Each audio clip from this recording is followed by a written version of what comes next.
A nossa pergunta inicial, que não sei se talvez não estivesse no roteiro, Aham. mas é antes da sua trajetória acadêmica, a sua trajetória pessoal, até você o encontro da história. Quer dizer, como é que você chegou na história, Uhum. Certo. se tornando historiador, e depois como você chegou ao ensino da história. Uhum. Eu acho que a minha trajetória para chegar até a história, ela deve ser parecida com a de muita gente, né? Eu cheguei assim à adolescência, juventude nos anos 80, então eu peguei aquela efervescência toda da Constituinte, vamos dizer assim, do determinado ascenso dos movimentos sociais, um processo ali em torno da articulação do Partido dos Trabalhadores, enfim, do movimento social, movimento estudantil, e também em torno da política. E acho que como muita gente envolvida aí na política e nesses movimentos sociais, participei da Juventude Operária Católica, Pastoral da Juventude, movimento estudantil de uma forma geral, e depois cheguei ao Partido dos Trabalhadores, isso tudo nos anos 80, e daí, Em São Paulo. em São Paulo, na cidade de Araras, né, no interior de São Paulo, e aí é que veio o meu interesse pela história. Na verdade, eu fiz vestibular em 89 em Geografia, na Unesp, e em História na Unicamp. Aí eu passei nas duas e acabei, a minha queda era maior pela História mesmo, e acabei desistindo da Unesp e fui para a Unicamp.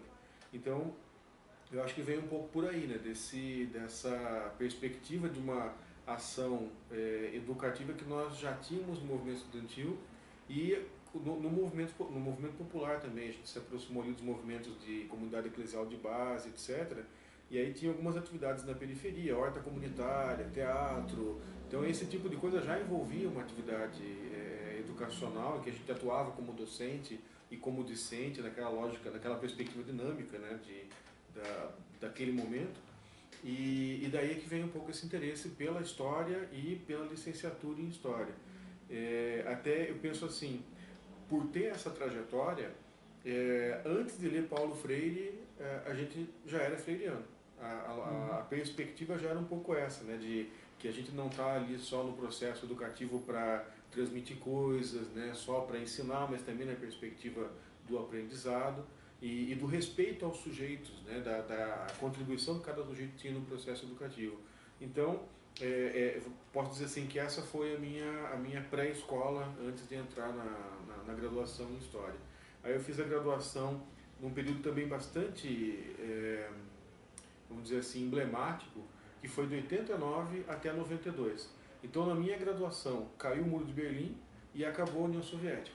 Ou seja, se a gente vinha de uma tradição de esquerda, nós pegamos uma academia, nesse momento, que estava revendo todos os seus conceitos em relação ao marxismo, né, e já, lógico, o marxismo tradicional já nem era referencial para ninguém, mas o próprio marxismo como referencial estava em questionamento, e aí o corpo estudantil, eu lembro que a gente vinha no susto, né, naquela coisa assim, a gente estava indo para a universidade para procurar ferramentas mais sofisticadas, mais efetivas de compreensão da realidade, a partir também do marxismo, etc., e a gente já chega numa universidade que está meio que questionando e até se livrando desses referenciais. Então, para a gente um período assim um pouco de estupefação, de susto e ao mesmo tempo de reconstrução das perspectivas e dos referenciais. A graduação vai ser mais ou menos isso. E aí na graduação, ao mesmo tempo que eu já, enfim, estava fazendo ali a licenciatura e o bacharelado juntos, né, que era a lógica da época, eu já comecei a dar aulas também, em escolas de periferia, né, trabalhando como professor substituto naquele momento. E a partir daí vem essa dupla preocupação em fazer um curso de história e melhorar a formação e a capacidade de intervenção na realidade, pensando sempre num projeto de transformação social, de contribuição para a melhoria, né, do país no aspecto educacional, e também a preocupação com o ensino, a sensibilidade com as questões do ensino. E é daí que eu vou para mestrado e para doutorado, sempre nessa área. Então você tinha desde o início essa perspectiva do ensino da história? Eu acho que sim. Eu acho que por conta da militância que eu vinha construindo, eu já vinha.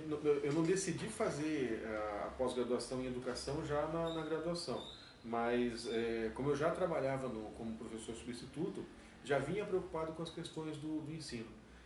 E no final das contas a decisão de ir para a educação ela vai acontecer mais no final mesmo, né? Da graduação. Assim, a Unicamp se caracterizou nos anos 80 ali pelo debate sobre a escravidão, o arquivo Edgar Monroe, que é como isso impactou a formação na graduação e depois como é que você se aproxima das discussões do ensino com a Ernesta Zamboni, o que essa sua aproximação ali com a área do ensino através da Ernesta Zamboni, que foi sua orientadora? Eu, assim, posso pensar um pouquinho minha trajetória intelectual no curso a partir das iniciações científicas que eu fiz. Meu primeiro orientador de iniciação científica foi o saudoso José Roberto de Amaral Lapa, e eu pesquisei a Companhia Mogiana de Estradas de Ferro. Então era uma tentativa de fazer um trabalho em torno de história econômica, mas já com todas as renovações aí que envolviam o aspecto antropológico, o aspecto cultural e os aspectos políticos, né? O que acabou me levando para o interesse para pensar a política e os anos 30 em São Paulo. Mas nesse meio tempo, entre o final da minha graduação e vamos dizer assim, o miolo, eu acabei sendo auxiliar de pesquisa do Robert Lenz. Então eu trabalhava com a escravidão, mas não na abordagem mais famosa que a gente tem na Unicamp, mas na perspectiva de uma história, não posso dizer quantitativa, mas era uma história voltada para o levantamento de dados e para a tentativa de reconstituição das famílias escravas. Então o que eu peguei desse debate foi um pouco a retomada do escravo como sujeito e a mudança do estereótipo em relação ao escravo, que ou ele era passivo, ou ele era quilombola, revolucionário, etc. A gente buscava reconstituir as estratégias de sobrevivência que eram estratégias intermediárias, né? A capacidade de leitura que o escravo e a escrava tinham do mundo e como que eles poderiam utilizar até as próprias lógicas culturais da época, como por exemplo a questão do compadrio. Era isso que o Robert Lenz buscava, né? A constituição das famílias escravas e nos assentos de batismo, como eram as estratégias de definição de padrinho, né, entre senhores brancos que poderiam de alguma forma colaborar com o processo de desenvolvimento dessa família e dessa criança que estava sendo batizada. E aí no final do curso eu fiz uma pesquisa, né, o TCC não era obrigatório, mesmo assim eu fiz TCC por conta com o professor Davi Pacheco Borges, porque o meu interesse pessoal acabou se direcionando para as elites paulistas, né, para a política regional, para a política municipal e tentar compreender um pouco a lógica do que era esse estado de São Paulo. E aí eu trabalhei com a constituição e o discurso das oligarquias paulistas e depois das elites paulistas na época da República. Isso acabou me influenciando quanto ao que pesquisar na pós-graduação. Mas na pós-graduação aí eu já não me interessei de continuar nessa vertente para a qual eu estava caminhando e praticamente fazer uma história política, né? Uma revisão da história política, mas uma história política. Eu me interessei por tentar reconstituir os passos da constituição daquele regionalismo dentro da escola, porque daí passou a me interessar menos quem eram esses senhores, o que eles escreviam, como que eles pensavam, e passou a me interessar mais como que eles tinham conseguido fazer com que essas ideias se reproduzissem no meio social e como que aquilo tinha chegado ao auge e como aquilo tinha entrado em decadência, porque naquele momento específico, né, no começo dos anos 90 já, ninguém falava de Revolução de 32, né, ninguém falava de regionalismo paulista, bandeirantes, toda essa lógica que vem do ensino, né, da constituição de uma paulistanidade, ela estava bastante esquecida nesse momento. E aí até a pergunta era um pouco essa, como se constituiu e por que foi esquecido, como é que foi o processo de esquecimento. Tanto que tem uma anedota aí da minha defesa, né, que eu acabei escolhendo a data da minha defesa de mestrado sobre a ideologia da paulistanidade e a escola, no dia 9 de julho de 1996. E no dia 9 de julho fui para a defesa, mas antes passei na banca de jornal e comprei todos os jornais. Aí eu levei a minha argumentação, a minha apresentação foi abrir todos os jornais e falar, tá vendo? Ninguém lembra do 9 de julho. E aí tudo bem, isso ajudou a corroborar a minha tese de que havia acontecido um grande processo de de reorganização, né, de organização da escola e dos materiais didáticos, da arquitetura e de todas as formas de ensino de história, vamos dizer assim, formais e não formais, escolares e não escolares, e que depois tinha passado, por algum motivo, por um descenso, né, na atualidade. Justo em 97, o governador de São Paulo transformou em feriado. E o que era mais, qual que é a parte engraçada da história? Ninguém sabia o que era feriado, 9 de julho. E aí, logicamente, eu aproveitava a oportunidade para dizer, olha, feriado de um ano, né, da minha defesa do mestrado, né, inclusive tinha gente que acreditava num negócio desses, né. Aí, hoje as pessoas sabem, quer dizer, depois que o 9 de julho voltou a ser feriado, as pessoas sabem o que foi o 9 de julho, pelo menos assim, de forma, vamos dizer, superficial, elementar, mas o tema voltou à discussão. E eu acho que é uma pesquisa que poderia ser repensada hoje, retomada hoje, diante do que se tornou politicamente, ideologicamente, o Estado de São Paulo. Então, o meu mestrado eu tentei articular as minhas preocupações historiográficas com as minhas preocupações educacionais. E eu acabei fazendo alguma coisa que o nome não existia ainda, a gente foi dar esse nome lá pelos anos, pela metade da década de 90, 94, 95, não lembro agora exatamente quando foi, em que a gente teve um encontro de pesquisadores de ensino de história da Unicamp, e pela primeira vez surgiu, foi sugestão minha como membro da equipe organizadora, um GT de História do Ensino de História. Era mais ou menos isso que era a minha dissertação de mestrado. Ele não tinha efeitos diretos sobre, vamos dizer assim, não era uma análise contemporânea do ensino de história ou algo do gênero, mas ele procurava traçar no tempo essas relações entre ideologia, mentalidade, discurso, enfim, aquele conjunto de conceitos, né, em volta dessas preocupações, quer dizer, como que uma ideia se constitui, como que ela é filtrada pela sociedade, como ela é afetada pelas questões de poder e como ela vai acabar chegando na escola. Então, esse conjunto de reflexões era a preocupação da dissertação de mestrado. E o foco era o Estado de São Paulo, né, pegando ali desde os anos 30 até a atualidade. Foi um recorte que pegou logo o pós-32, a propaganda que se começou a constituir no pós-32, até 82, que aí eu participei disso como sujeito, né, das comemorações. Dos 50 anos da Revolução de 32, eu estava presente como aluno do primário que participou das atividades. Então a ideia foi tentar reconstituir esses processos, né, escolares e não escolares de reprodução do regionalismo paulista. E, enfim, esse foi o encaminhamento na dissertação.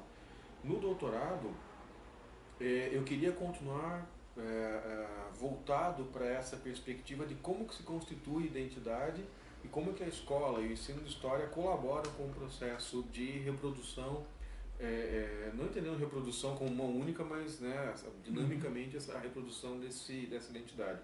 E aí eu trabalhei com ditadura militar e o discurso sobre a brasilidade, sobre a condição de brasileiro, sobre enfim, a própria ideia de nação e as suas características.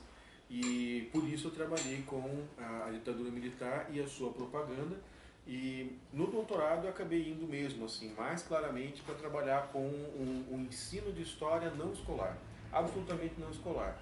A propaganda que a Secretaria, né, de Relações Públicas da Presidência da República gerava, e a propaganda que acabava sendo, porque o modelo do regime militar não foi um modelo assim tão centrado no Estado, quer dizer, na iniciativa do Estado, mas no processo de colaboração com os empresários, corroborando aquela tese da ditadura civil-militar.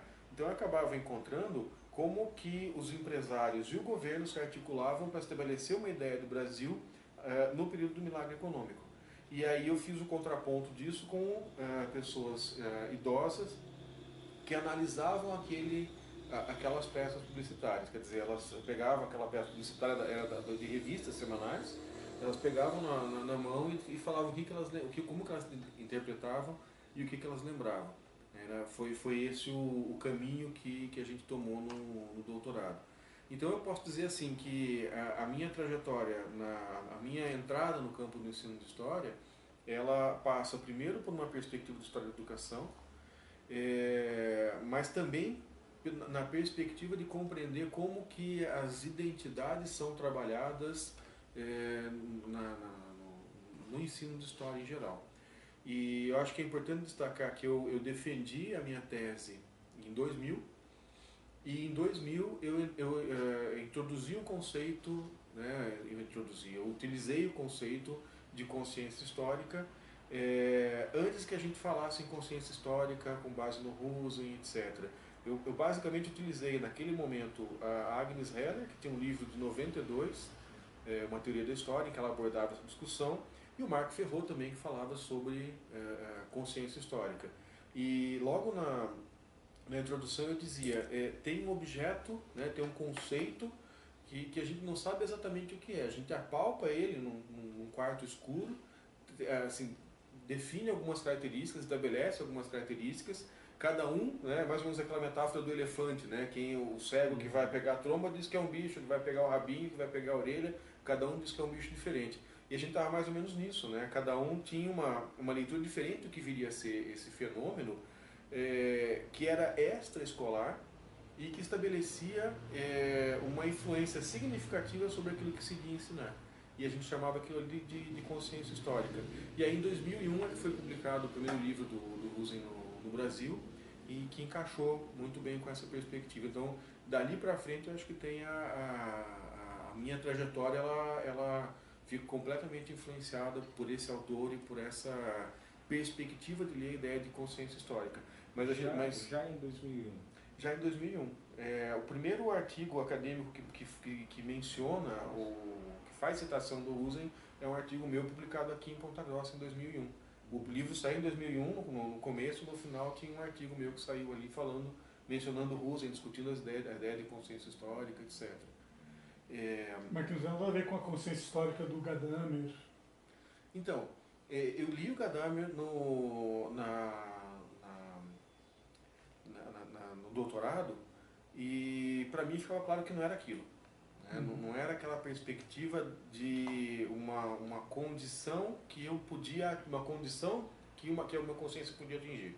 Não era um extrato, um nível de consciência, não era nessa perspectiva.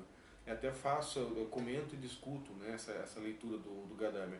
Me parecia muito mais interessante a ideia da Agnes Heller, que ela pega uma sequência de contextos da história, vamos dizer assim, mais da história ocidental, mas os contextos canônicos da história, e vai verificando como que a consciência histórica se comporta ou se caracteriza em cada período histórico.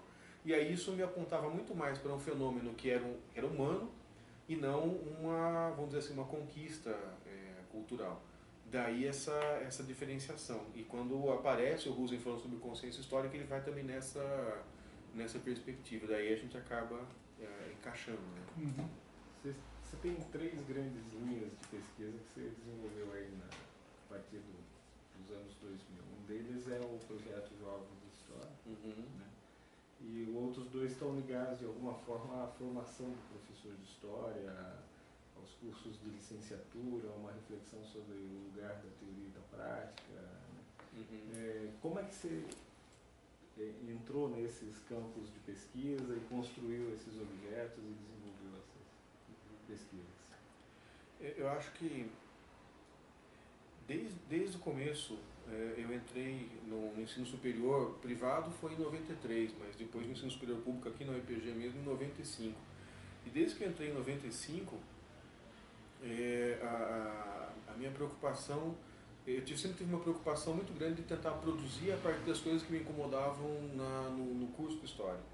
Então, um dos meus primeiros textos falando sobre formação de professores, na verdade, ele questionava a forma pela qual nós fazíamos a caracterização das grandes linhas de história, das grandes linhas da historiografia, nos cursos de teoria, de filosofia da história. Na época a gente tinha filosofia da história, introdução aos estudos históricos, etc.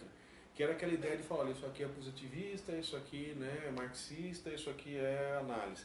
E eu começava a questionar, mas espera aí, que positivismo é esse? Nós não estamos falando do positivismo de Comte, enfim. Na verdade, assim, é uma discussão que hoje já está muito clara, já está superada, já está tranquila, mas naquela época não estava tão clara assim. E aí, essa coisa que me incomodava na formação do profissional de História, acabou virando um dos primeiros textos, né, que saiu aqui também no primeiro número da revista História Regional, de 95. Então, eu acabei desenvolvendo assim, uma prática de refletir sobre o trabalho que eu estava fazendo no curso de graduação, de pesquisar isso e de escrever sobre isso. É uma linha que eu venho tentando manter também. E nesse processo, né, quando a gente vai avançando para a pós-graduação, começa a atuar na iniciação científica, você vai agregando mais pessoas que se interessam por essa discussão, também tem essa preocupação, e aí o grupo que vai se preocupando com isso vai ficando cada vez maior. A própria Ângela mesmo, né, a primeira doutora que eu orientei, vem nessa preocupação também, uma pessoa que também tem a preocupação com a formação do professor, com a própria prática na sala de aula do ensino superior, e como que a gente faz a reflexão sobre isso que a gente está vivenciando.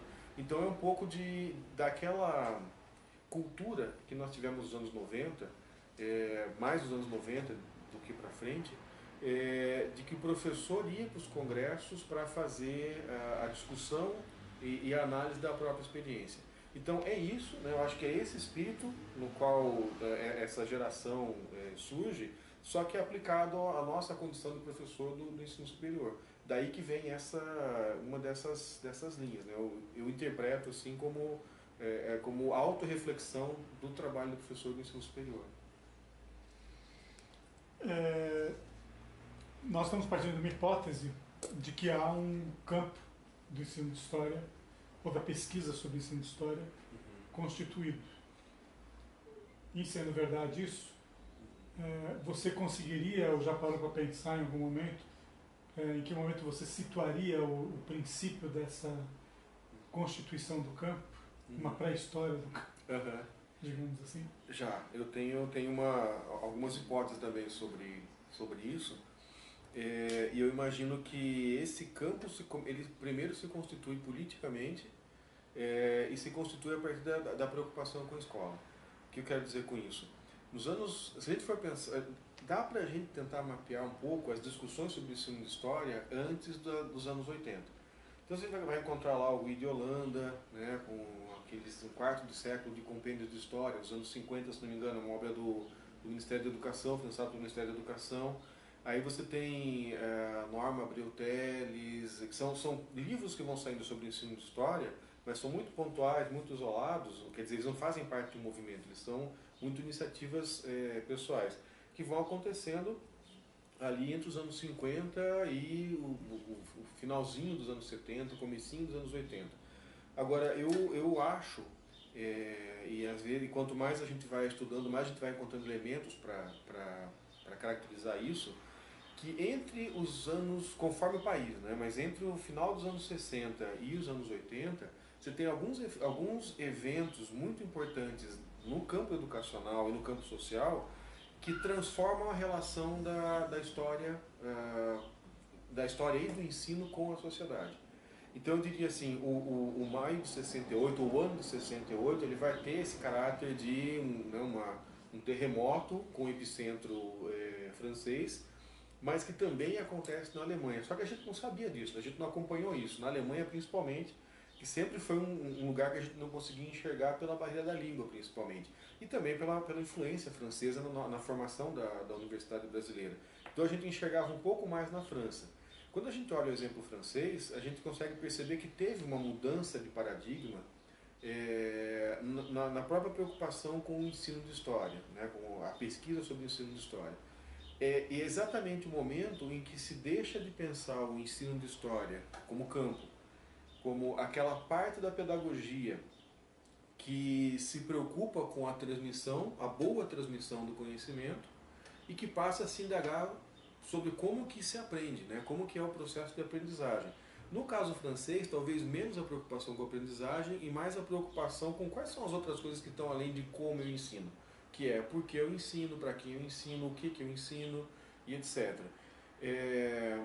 Na Alemanha isso também vai acontecer, para a gente demarcar aí alguns espaços em que isso vai estar acontecendo, mas no Brasil eu acho que o evento que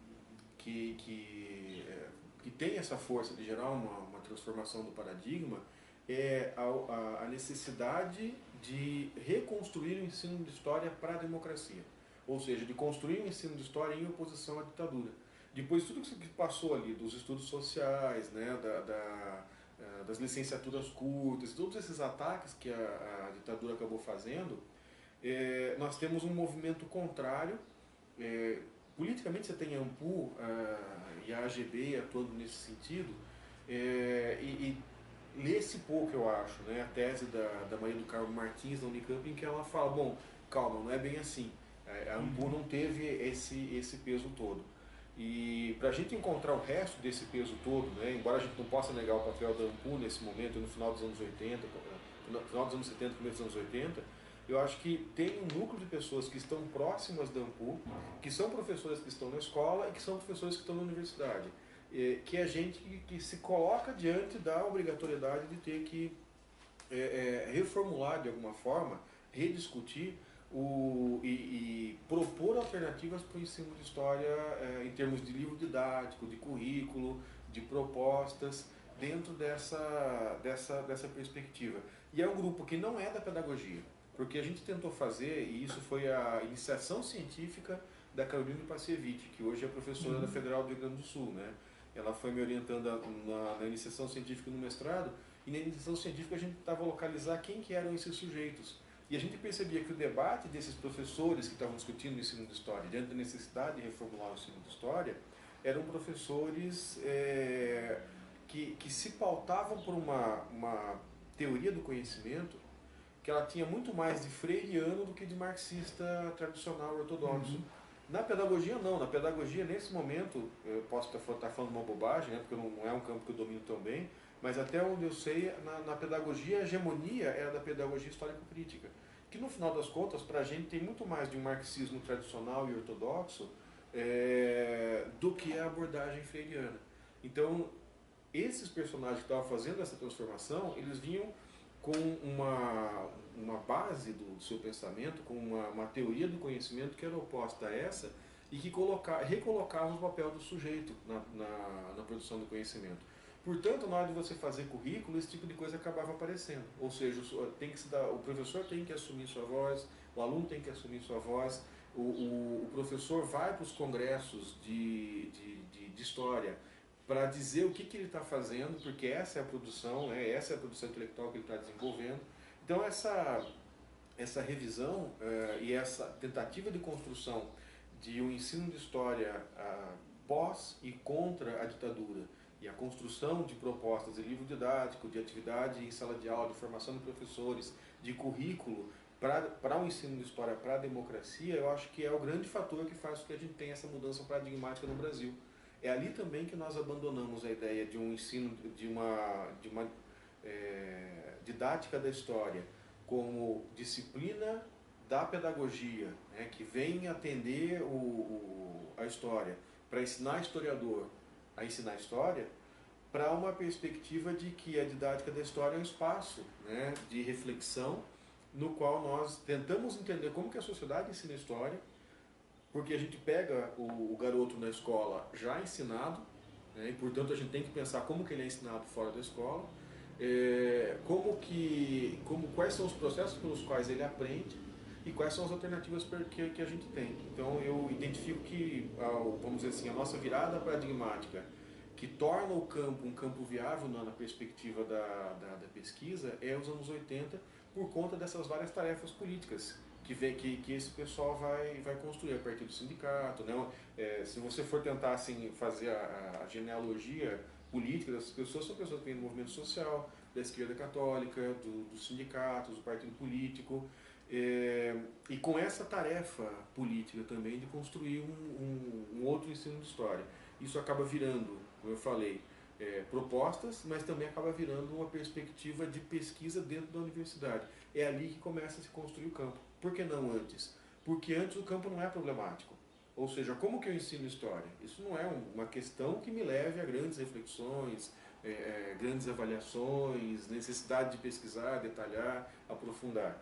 Trata-se de uma questão muito técnica. Quando eu começo a perguntar, mas por que eu ensino? esse como eu ensino é um ensino para quem? Para que sujeito que está aprendendo? Esse sujeito que está aprendendo, como que é o processo de aprendizagem? Ao ensinar história, eu ensino efetivamente o que junto com a história? Então esse conjunto de questões torna esse objeto mais problemático, e essa é a condição que torna possível a existência de um campo de pesquisa em ensino de história. Mas teve, se eu entendi bem que você falou, uma forte influência do pensamento paulo freireano, ou talvez até determinante nisso. Eu até imagino que talvez não seja necessariamente identificado como tal. Mas eu acho que principalmente talvez até você possa buscar em outras fontes, né? Porque também é aquela questão do paradigma científico. Você tem um paradigma em modificação do qual o Paulo Freire participa. Mas eu acho que principalmente a lógica, né? da racionalidade comunicativa, epistemologicamente da mudança do papel da relação entre o sujeito e o objeto, que fazem parte de várias outras reflexões filosóficas, elas estão presentes ali no Paulo Freire, e eu acho que é esse fator do Paulo Freire que influencia muito essa geração para pensar o ensino de história numa outra perspectiva. Aliás, até que dá aquele clique que torna a reflexão do ensino, não secundária, mas não a questão mais importante, e passa a dar uma atenção muito grande à aprendizagem e ao meio social que condiciona a relação professor-aluno. Eu defendo isso. Eu acho que não necessariamente Freire, mas certamente também Freire, mas principalmente essa teoria do conhecimento que está em ação ali com Freire, com Habermas, né, com uma série de outros pensadores. Do ponto de vista temporal, assim, que marcos você identifica que vão constituir o campo? Tanto do ponto de vista de episódios relacionados ao movimento dos pesquisadores, mas também, por exemplo, a produção de determinadas obras de referência, se tem autores que vão sendo ou vão se tornando referência, tanto autores de aporte teórico ou também de pesquisadores brasileiros que vão delimitando objetos, vão construindo o campo da pesquisa no ensino de história no Brasil ao longo desse período que você citou, localizou o início nos anos 80. Eu penso que acompanhando esse movimento dos anos 80, esse movimento político e social dos anos 80, de desconstrução da ditadura para a construção da democracia, nós temos ali no começo dos anos 80 algumas obras que são muito importantes, só que eu não vou saber precisar o ano exato de cada uma delas, né?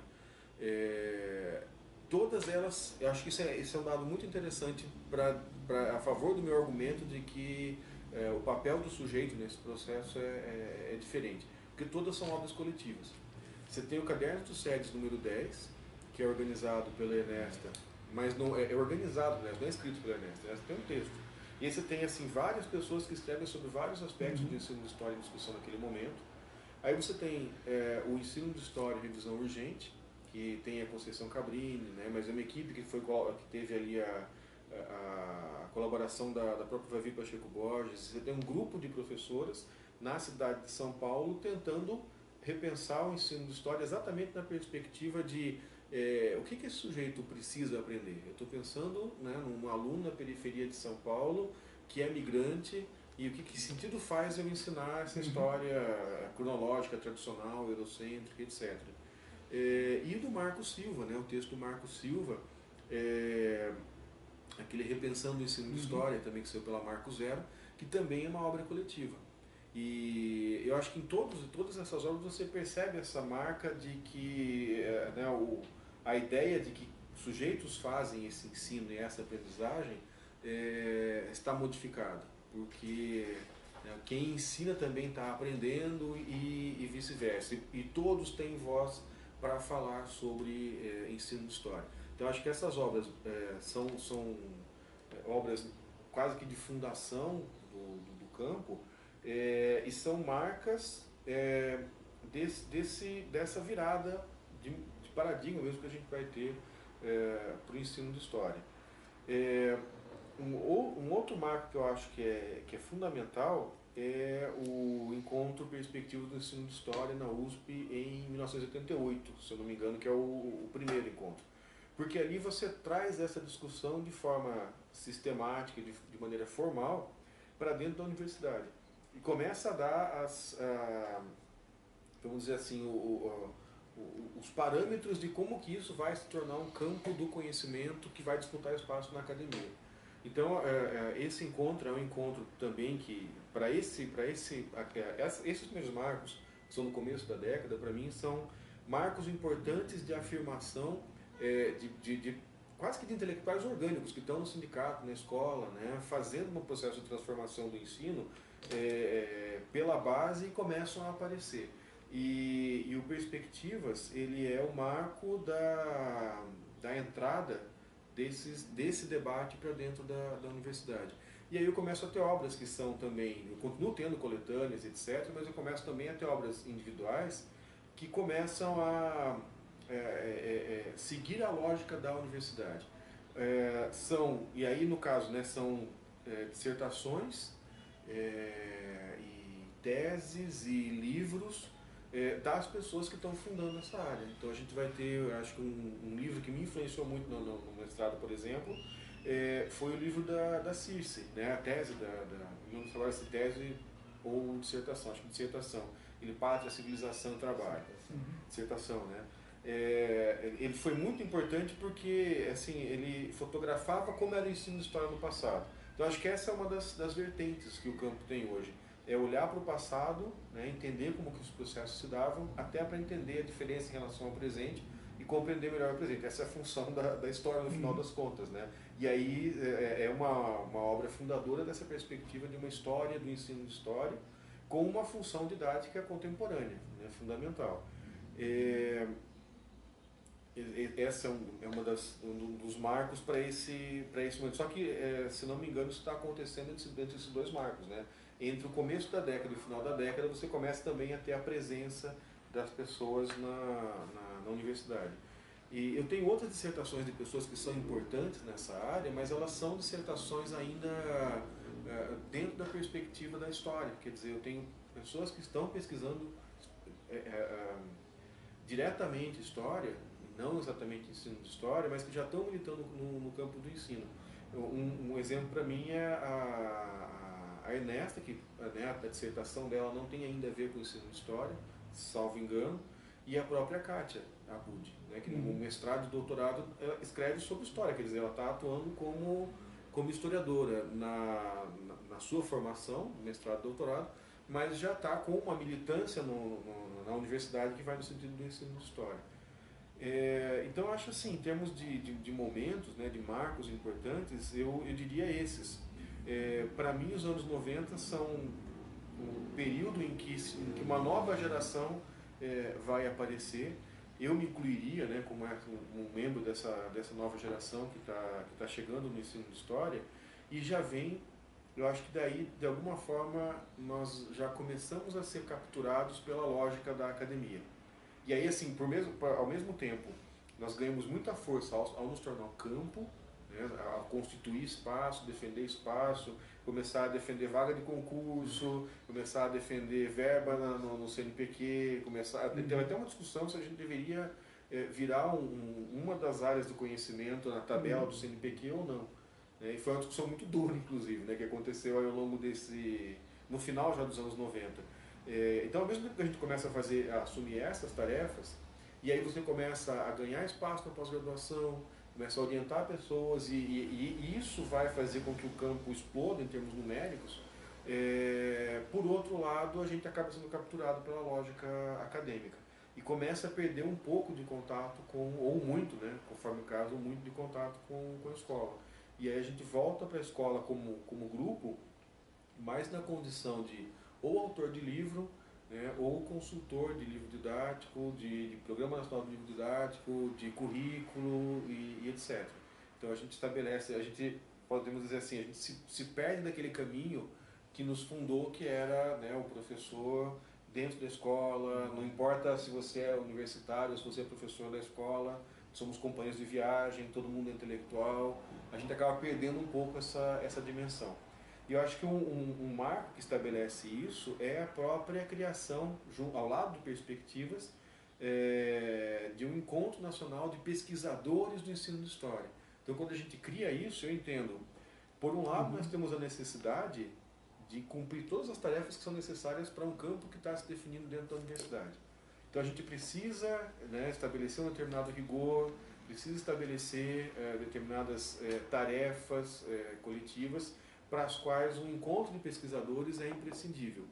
Ao mesmo tempo, ao criar isso, a gente, né, estabelece quase que um rompimento com as nossas origens. E aí o Perspectivas fica com essa tarefa de continuar a interlocução com a educação básica, mas nem sempre, conforme a equipe que organiza, porque daí ele vira um evento itinerante, né, conforme a equipe que organiza, ele acaba sendo quase como um evento de pesquisadores do B, né, ele continua fazendo a mesma tarefa universitária.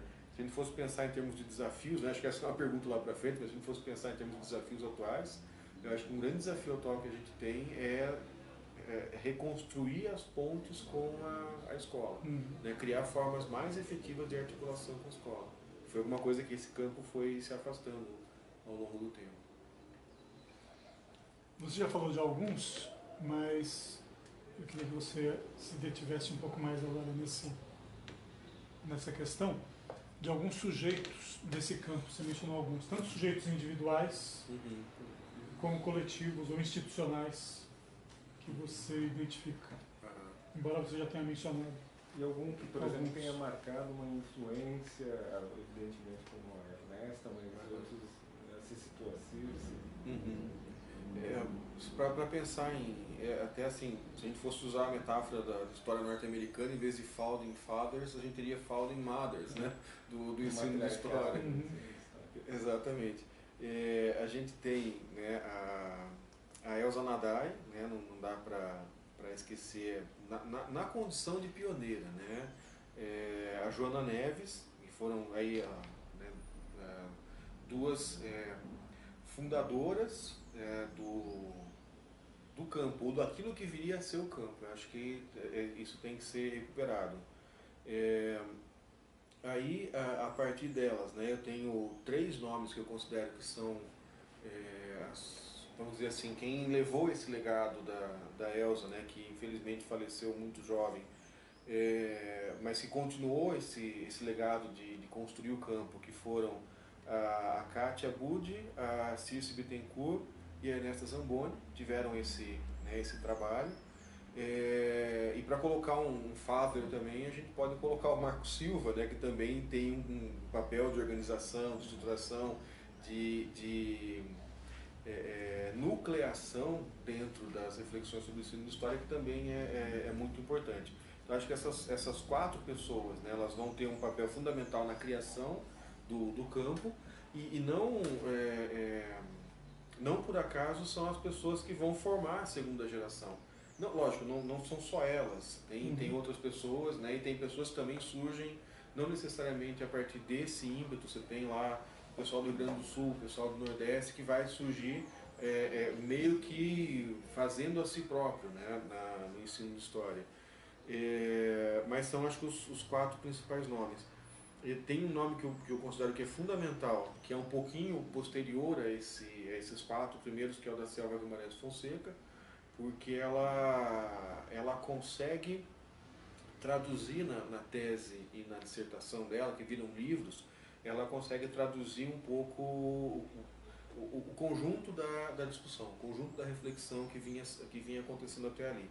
Então, embora ela apareça, orientando do Marco Silva, né, embora ela apareça um pouco mais tarde nesse cenário, eu colocaria ela também nesse grupo fundador. Eu acho que em termos institucionais ou em termos de outros grupos, né, a gente tem uma nucleação no que vai acontecer no Nordeste, e eu não consigo precisar até que ponto a Joana Neves tem esse papel fundamental, porque ela vai ter a sua carreira profissional na Paraíba, e certamente alguém deve ter estudado isso, ou se não estudou, deve ter estudado em algum momento o papel que ela acabou tendo de formação de grupos ali. Mas o Nordeste vai acabar tendo aí a formação de um núcleo, né, em vários estados, que está presente e está forte até hoje, que você tem lá, né, os nomes mais recentes seriam o Itamar Freitas, o Carlos Lima Ferreira na Bahia, a própria Margarida, né, no Rio Grande do Norte, que são grandes lideranças que são bem mais recentes, eu diria assim, elas fazem parte dessa segunda geração que se forma, né, que se constitui nos anos 90. No Rio Grande do Sul, eu acho interessante que a gente tem um processo que corre meio que... O Rio Grande do Sul tem uma história própria de discussão do ensino de história. E a gente até fala que eles são lá a República, né, rio-grandense, que tem o seu desenvolvimento próprio. E é uma história admirável, acho que é uma história muito interessante, é uma história de muita organização, é um pessoal muito aguerrido, bastante organizado, né, tem eventos que são sustentados há bastante tempo, com regularidade, com qualidade, e que tem uma articulação com a escola que em muitos casos a gente, eu digo a gente assim, né, esse sul Paraná aqui ainda é um sul meio São Paulo. Se a gente pega, né, Maringá, Londrina, Ponta Grossa, ainda é um sul meio influenciado por São Paulo. Talvez Curitiba tenha aí uma dinâmica própria, mas, né, se eu for pensar esses outros, a gente tem um pouco aí é um sul meio sudeste, em termos de ensino de história, o Paraná. Então, o Rio Grande vai ter essa história própria, que é bastante interessante também, que tem que ser considerado, tem que ser trabalhado. Eu acho que um ator coletivo fundamental, né, na verdade não sei se é um ator coletivo ou um ator individual que mobiliza um ator coletivo, que é o grupo da UFPR, mas já é um grupo dos anos 2000. Eu participei do começo desse grupo, no comecinho da década de 2000, mas naquele momento eu não estava em torno da educação histórica, né, como vertente ou como escola. Mas ninguém pode contar essa história sem considerar a importância que esse grupo tem no campo do ensino de história. E aí você tem assim, lideranças super importantes, né, como em Minas Gerais, além da Selva, a própria Lana Cima, que vai articular as pessoas ali, vai nuclear pessoas na FMG, que também é mais ou menos nessa época, anos 90 e tal. E o grupo de Santa Catarina, que também é bastante importante, né? Eu acho que assim, os principais nomes é a Cristiane, mas também tem a Lúcia, tem a Luciana, e outros nomes, não só de Florianópolis, mas ali de Joinville e etc., que também são já um grupo que vai se consolidar nos anos 2000. Nós aqui em Ponta Grossa, a gente não pode também não falar da casa, né? Porque a gente tem aqui em Ponta Grossa a organização em 2003 do Grupo de Estudos em Didática da História, que também tem formado aí um grupo de profissionais, vem formando. E acho que assim, ao listar isso, eu vou acabar esquecendo de alguém, né? E, portanto, sempre essa lista vai ser provisória e incompleta, mas teve um papel fundamental nos anos 90 o Laboratório de Ensino de História da Universidade Estadual de Londrina, com os nomes da Marlene Cainelli, da Ana Heloísa Molina, da Regina Alegro, né? Era um grupo que naquele momento construiu o laboratório, com duas características fundamentais, que era uma excelente articulação com a escola básica, né, e sistemática a partir de publicações, de boletim, de revista, e que tinha o condão de atrair os historiadores para essa discussão. Então, fugir um pouco da dicotomia que nós temos hoje entre, eu gosto de definir, me parece que por enquanto é uma definição que presta, a definição de historiadores estrito sensu, e de historiadores que se envolvem com o ensino de história. Quer dizer, nós também somos historiadores, mas a gente não trabalha com objetos da historiografia, a gente não vai para arquivo e etc. E a gente tem historiadores que têm uma outra preocupação, uma outra lógica de trabalho. E o laboratório de ensino da UEL ele tinha essa característica. Hoje ele não tem mais, né? Ele continua existindo, mas o grupo de certa forma se dispersou, mas ele certamente é um marco importante nessa trajetória, até porque, não sei se é a primeira, mas a mais longeva revista, né, de ensino de história, que se dedica exclusivamente ao tema, está vinculada ali. Então, também não dá para entender o campo sem entender a revista História e Ensino, lá da UEL, que para a gente tem sido assim, um fio condutor, né, uma publicação fundamental. Outras vêm surgindo. outras já aconteceram, né, e tiveram alguns números dedicados ao ensino, depois passaram a não ter mais exatamente essa lógica. Algumas revistas começaram, não foram para frente, e a história de ensino é que tem garantido, vamos dizer assim, quase que a memória, né, da área ao longo do tempo. Eu diria que mais ou menos assim, o mapa que eu consigo fazer do ensino de história é mais ou menos esse. Bom, eu acho que tem uma questão que é importante, que é todo campo é um campo de disputas, né, de conflitos. Você identifica que na constituição do campo, em que medida houve conflitos, disputas, em que isso foi motor, ou se houve mais convergências e aproximações?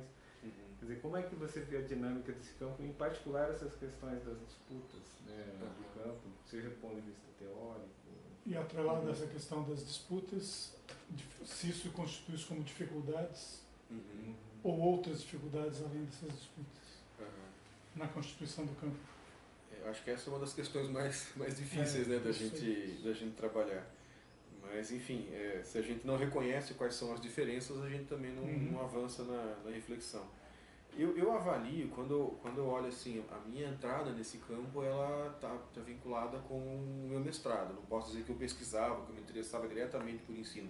Eu praticava ensino como professor durante a minha graduação, mas não era exatamente uma reflexão sistemática que eu tinha.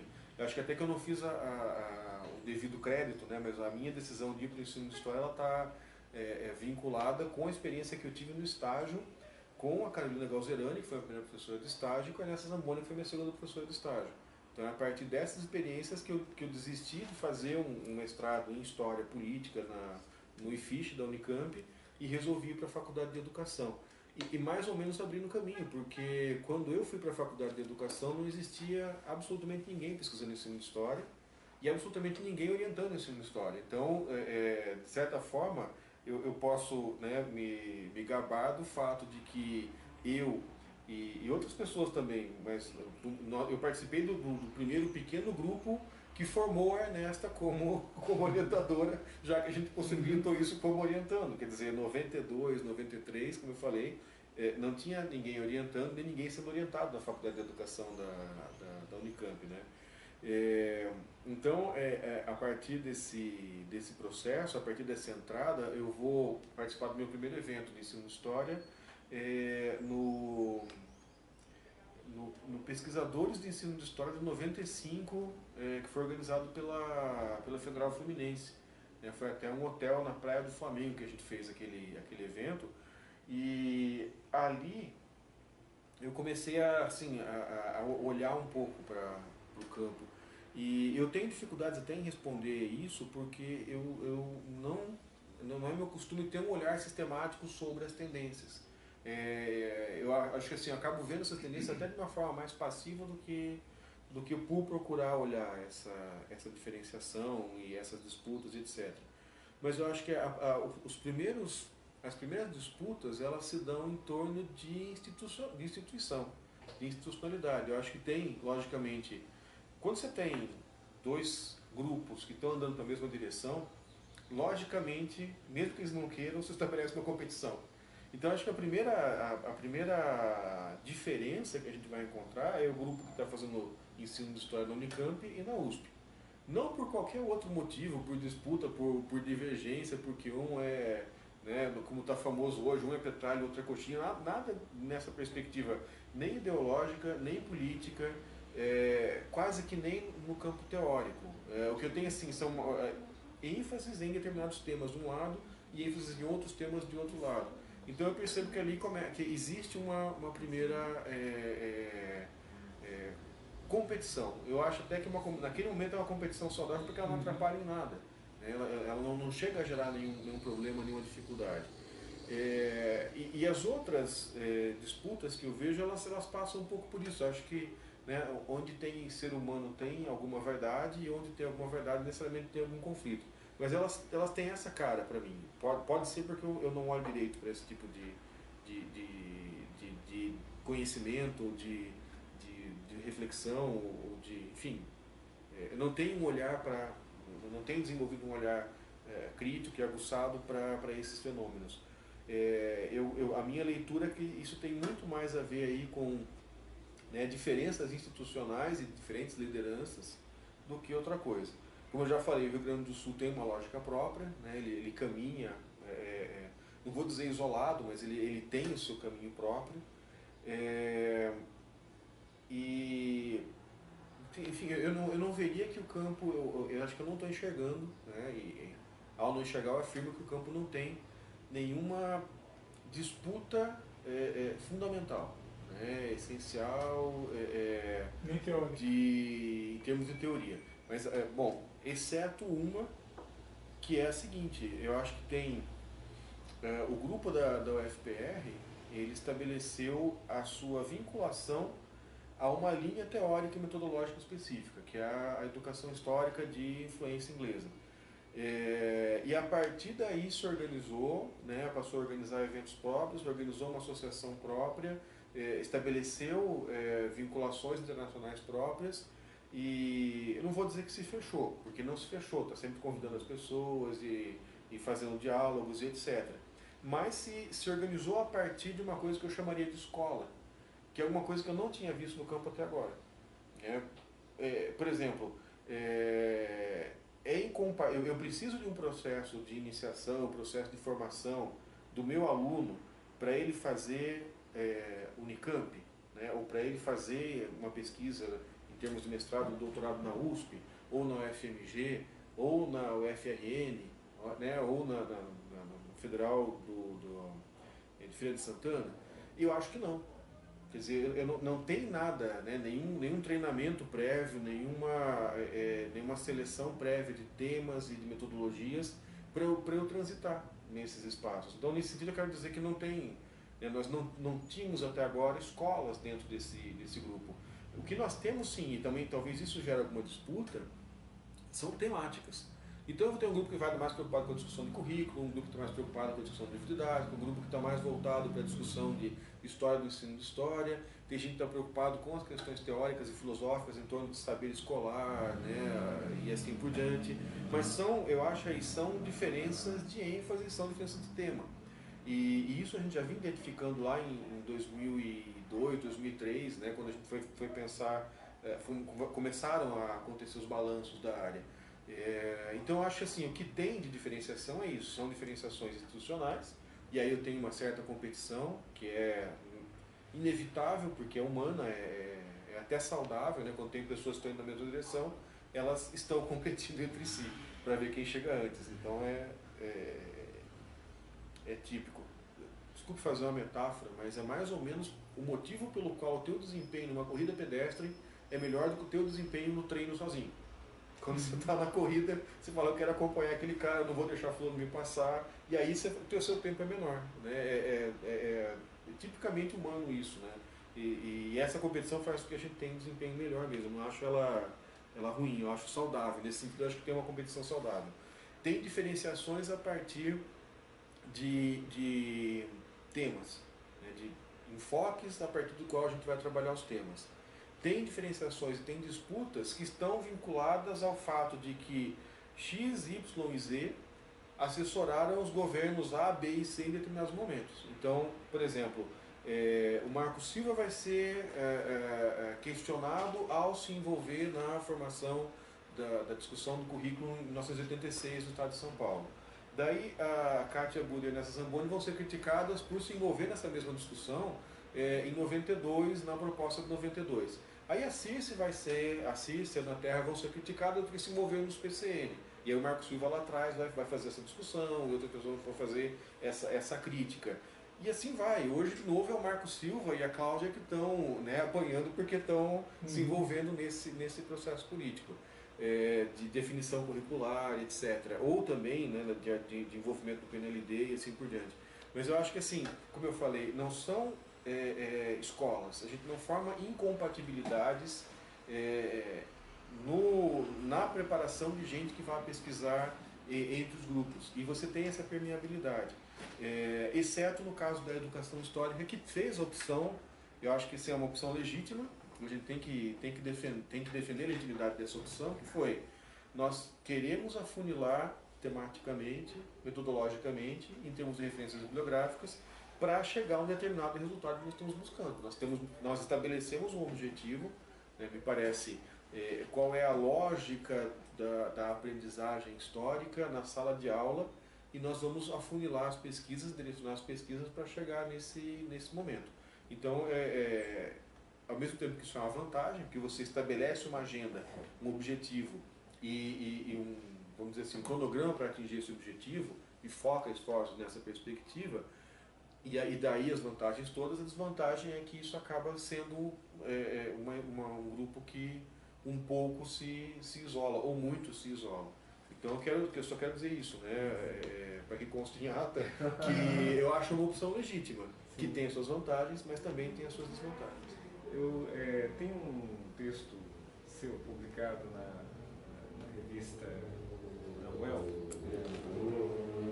justamente a história em si, no Arte e Doutrina, que tem o título Historiador na Reflexão Didática. Nesse texto tem uma frase em particular que chama atenção, que você fala que você está fazendo uma reflexão exatamente sobre o lugar da história nessa reflexão didática, e aí você tem uma frase que é a seguinte, né, que o fato de estar no campo acadêmico da história, nessa fronteira com a pedagogia, e que sofreu por parte, aí, abrindo aspas, por parte de muitos historiadores, indiferença, desprezo velado, negação aberta de sua pertença à área de história. Quer dizer, porque para você é importante e o lugar da pesquisa do ensino de história estar vinculado à área de história, como você vê essa tensão com a área da pedagogia da educação? Eu posso começar essa resposta com, novamente, uma anedota do primeiro projeto que eu submeti ao CNPq logo depois que acabei o doutorado, de financiamento da pesquisa. A primeira tentativa que eu fiz foi de apresentar esse projeto na área de educação, porque eu já comecei a atuar num programa de pós-graduação em educação na UFPR mesmo, né? E aí a resposta da educação falou assim: olha, isso não é educação, isso é história. Eu falei, bom, beleza, então. Eu peguei o mesmo projeto, reformulei na outra abertura e tal, mandei para a história, e vocês podem imaginar o final. Eu falo, isso não é história, isso é educação. Né? Então, essa é um pouco a dificuldade de quem está mexendo com esse campo, que é razoavelmente novo e que é um campo de fronteira, e é interdisciplinar. Eu acho que é importante que esse campo seja reconhecido assim. Ele é um campo da história, que quem está fazendo são historiadores.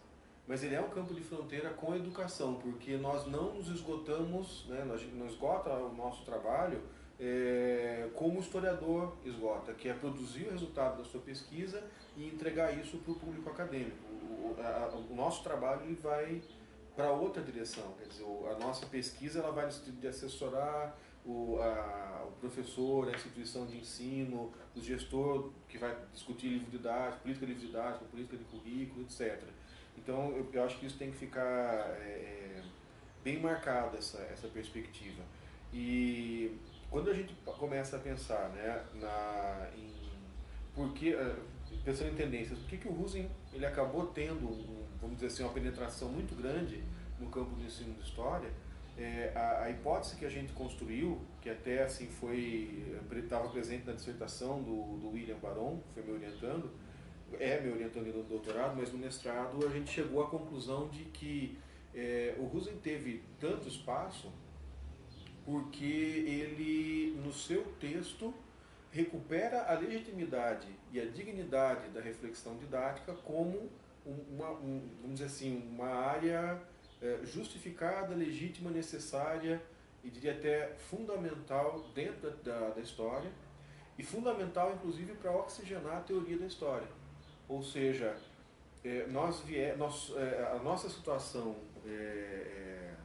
vamos dizer assim, interessante desse campo nós somos historiadores que tentam pesquisar ensino de história e só vão encontrar espaço, ou só vão, estou exagerando, mas a maior parte de nós vai encontrar espaço para pesquisar isso ao longo dos anos 80, 90, 2000, na educação, nos programas de educação. Quer dizer, nós não éramos aceitos como história pelo campo da história.